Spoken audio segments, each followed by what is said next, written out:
नमस्कार साथियों, मैं हूं शकील प्रेम और आज हाजिर हूं अपने एक नए एपिसोड के साथ। एक समय था जब जाकिर नाइक ने मुस्लिम समाज को इस्लाम के नाम पर खूब उल्लू बनाया।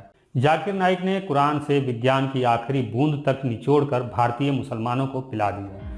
पीस के नाम पर टेरर फैलाने की जाकिर नाइक की मंशा एक्सपोज हुई और उसे देश छोड़कर भागना पड़ा। जाकिर नाइक अपने पीछे जहालत की वो गंदी नाली छोड़ गया जिसके अंदर से आज कई बजबजाते कीड़े निकलकर मुस्लिम समाज में विचारों की गंदगी फैला रहे हैं। जाकिर नाइक के बाद उसके चेले कुकुरमुत्तों की तरह आज यूट्यूब पर फैले हैं, जो कुरान से विज्ञान निचोड़ने की जाकिर की रही सही कसर पूरी कर रहे हैं। यूट्यूब और फेसबुक से पहले की दुनिया में टेलीविजन की अहमियत थी। टेलीविजन के उस दौर में अनेकों उलेमा ऐसे हुआ करते थे जिन्होंने टेलीविजन के खिलाफ कैंपेन चलाया हुआ था। इन उलेमाओं को टेलीविजन से नफरत थी, लेकिन जाकिर नाइक के पद चिन्हों पर चलते हुए आज वही उलेमा टेलीविजन पर बैठकर ज्ञान झाड़ते नजर आते हैं। इतना ही नहीं, आज छोटे बड़े मुल्ला मौलवी उलेमा यूट्यूब और फेसबुक पर अपना खुद का टेलीविजन खोले हुए हैं और जाकिर नाइक की तरह इस्लाम के नाम पर मुस्लिम समाज को जहालत के अंधकार में धकेल रहे हैं। आजकल कुछ लोग तो सूट बूट और टाई लगाए हुए यूट्यूब पर नजर आते हैं। मॉडर्न कपड़ों में नजर आने वाले ये लोग बड़े शातिर किस्म के होते हैं और अपनी शातिर बुद्धि से ऐसा प्रोपेगेंडा फैलाते हैं कि समाज जहालत के अंधेरे कुएं से बाहर निकल ही नहीं पाता। जावेद अहमद गामदी हों, कैसर अहमद रज़ा हों या अल्लामा सैयद अब्दुल्ला तारिक, मॉडर्न दिखने वाले ऐसे लोगों के पहनावे पर मत जाइए। समाज को मूढ़ बनाने में ये लोग टिपिकल मुल्लाओं या बाबाओं से ज़्यादा खतरनाक होते हैं। कुरान एक किताब है जिसे ज़मीन पर रहने वाले लोगों ने लिखी और इस किताब में लिखी बातों को पारलौकिक ज्ञान साबित करने के लिए इसे आसमानी खुदा से जोड़ दिया। इस किताब में 1400 साल पहले की अरब मानसिकता साफ झलकती है। कबीलाई लोगों के आपसी मतभेद और उनके सामाजिक रिश्तों के साथ कुरान में उससे पहले के किस्से कहानियों के अलावा ऐसा कुछ नहीं है जिससे आज की दुनिया की समस्याएं हल हो सके। लेकिन सोशल मीडिया पर एक जमात ऐसी भी है जो कुरान में विज्ञान साबित कर आम मुसलमानों को गुमराह कर रही है। वैसे तो कुरान में विज्ञान ढूंढना बेवकूफ़ी के सिवा कुछ नहीं है, लेकिन भोले भाले लोग इस तरह की झूठी दलीलों के चक्कर में आसानी से फंस जाते हैं। कुरान में 7 आसमानों का जिक्र बार बार आता है। प्राचीन इजिप्शियन और सुमेरियन सभ्यता में 7 आसमानों की मान्यताएं थी और 1400 साल पहले अरब के लोग 7 आसमानों की इसी गपबाजी पर यकीन करते। उस वक्त के लोगों का मानना था कि बिछी हुई जमीन के ऊपर तह बाई तह 7 आसमान हैं जिनसे ये जमीन यानी कि पृथ्वी ढकी हुई है। हजरत मोहम्मद ने भी इन्हीं पुरानी मान्यताओं को थोड़े बहुत फेरबदल के साथ कुरान का हिस्सा बना दिया। कुरान में जहाँ भी धरती और आसमानों का जिक्र है वहाँ आसमान मतलब धरती के ऊपर बिछी हुई कोई चादर ही है। आप इस आयत से इस बात का अंदाज़ा बखूबी लगा सकते हैं कि कुरान का आसमान क्या है। वही तो है जिसने तुम्हारे लिए ज़मीन की सारी चीज़ें पैदा की, फिर आकाश की ओर रुख किया और ठीक तौर पर 7 आकाश बनाए। इस आयत में स्पष्ट तौर पर 7 आसमानों का जिक्र है, लेकिन यूट्यूब पर कुरान से साइंस टपकाने वाले अल्लामा साहब इन 7 आसमानों को पृथ्वी के 7 एटमॉस्फेरिक लेयर्स बता दिए। ये एक्सोस्फीयर है, 10,000 किलोमीटर तक गई है और यहाँ ये भी ओवरलैपिंग है। और फिर वो सबसे ऊपर मैग्नेटोस्फीयर है जो 16,000 किलोमीटर तक जमीन के ऊपर गई है। इनको ये है 7 परतें, जिसे 7 आसमान। ये जो कहा था कि पहले आसमान को सुमस्तवा इला समा, फिर वो मुतवज्जे हुआ आसमान की तरफ और फसव्वाहुन्ना सबअ समावात, उसे 7 कर दिया। ये 7 लेयर एस्टैब्लिश कर दी ऊपर। कुरान से विज्ञान निकालने के चक्कर में अल्लामा साहब ये भूल गए कि कुरान में ये अकेली आयत नहीं है जिससे आप विज्ञान निकाल सको। भोले भाले लोगों को आप बेवकूफ़ बना सकते हैं, लेकिन सभी को उल्लू बनाना मुश्किल है, क्योंकि इस अगली आयत में अल्लाह खुद ही अल्लामा की पोल खोलते हुए बता रहा है कि दरअसल उसका आसमान क्या है। अल्लाह वो है जिसने आकाशों को बिना सहारे के ऊंचा बनाया। अब अल्लाह की बात मान भी ले कि 7 आसमान पृथ्वी के ऊपर के 7 अलग अलग एटमॉस्फेरिक लेयर्स या वायुमंडलीय परतें हैं, तो उन्हें बिना सहारे के ऊंचा उठाने का क्या मतलब है। 7 आकाश और धरती और जो कुछ भी उनमें है सब उसका महिमागान करते हैं और ऐसी कोई चीज़ नहीं जो उसका गुणगान ना करती हो। इस आयत में भी 7 आकाशों का जिक्र है।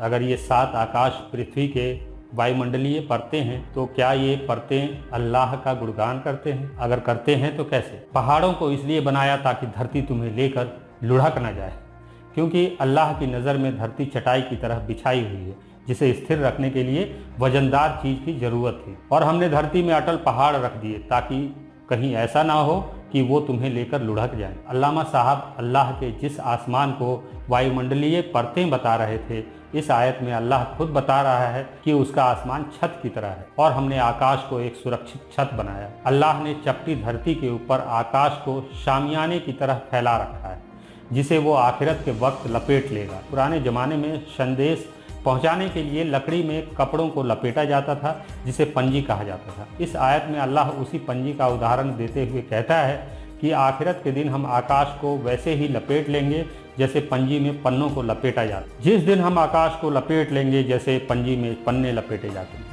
अभी भी आपको लगता है कि अल्लाह के साथ आसमान वायुमंडलीय परतें हैं, तो इस आयत पर गौर कीजिए। क्या तुमने देखा नहीं कि उसने आकाश को धरती पर गिरने से रोक रखा है? दरअसल अल्लाह की आड़ में छुपे मोहम्मद उतना ही जानते थे जितना कि 7वीं सदी के लोगों को इल्म था। अब इस आयत को देखिए, जिसमें अल्लाह ने यह साबित कर दिया कि उसका आसमान ऐसा है जिसे उसने धरती के ऊपर बिछा दिया है और जिसमें नजर न आने वाले स्तंभ लगे हुए। उसने आकाशों को पैदा किया जो थमे हुए हैं, बिना ऐसे स्तंभों के जो तुम्हें दिखाई दे, और उसने धरती में पहाड़ डाल दिए कि ऐसा ना हो कि तुम्हें लेकर लुढ़क जाएं। अगली आयत को पढ़कर तो आपको बिल्कुल यकीन हो जाएगा कि अल्लाह का आसमान ऐसा है जिसे अल्लाह ने बड़ी मशक्कत से थामा हुआ है ताकि वो इधर उधर ना हो जाए। अल्लाह ही आकाशों और धरती को थामे हुए है कि वे टल न जाए, और यदि वे टल जाएं तो उसके पश्चात कोई भी नहीं जो उन्हें थाम सके। निसंदेह आकाशों और धरती को पैदा करना लोगों को पैदा करने की अपेक्षा अधिक बड़ा काम है। अल्लाह तो कुरान में डींग मारता है कि वो कहता है कि हो जा,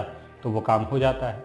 फिर भी उसे आसमान को थामना पड़ गया और धरती को बिछाना पड़ गया। वाकई ये तो बड़ी मेहनत का काम है। अल्लाह ने आकाश और धरती को धमकाते हुए कहा कि बेटा अपनी मर्जी से आ जाओ वरना मैं बहुत पीटूंगा।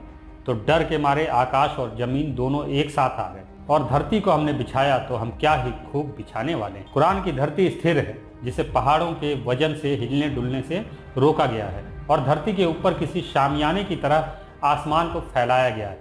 यही कुरान की जियोलॉजी और कॉस्मोलॉजी है। सोशल मीडिया पर अपनी अपनी दुकानें खोले बैठे लोग इससे अलग जो भी कहानी सुनाते हैं वो सभी झूठी होती है। ऐसा कर दरअसल वे मुसलमानों को बेवकूफ़ बना रहे होते हैं। आपके बच्चे आज जिस नर्सरी क्लास की किताबें पढ़ते हैं उनमें कुरान से ज़्यादा इल्म होता है। आज 6ठी कक्षा तक की किताबों में जितना ज्ञान है, कुरान के साथ इस्लाम की तमाम हदीसों को निचोड़ने पर भी उतना ज्ञान नहीं निकलेगा। लेकिन कुरान में अल्लाह कहता है तुम्हारे रब से कण भर भी कोई ऐसी चीज़ छिपी नहीं है, न धरती में, न आकाश में, न छोटी न बड़ी कोई चीज़ ऐसी जो कुरान में मौजूद ना हो। आकाश और धरती में छिपी कोई भी चीज़ ऐसी नहीं जो इस स्पष्ट किताब में मौजूद ना हो। आप इस आयत पर हंस सकते हैं बस। अगर कुरान में इतना ही इल्म होता तो आज के सारे मुस्लिम देश साइंस के लिए अंग्रेजों के मोहताज ना होते।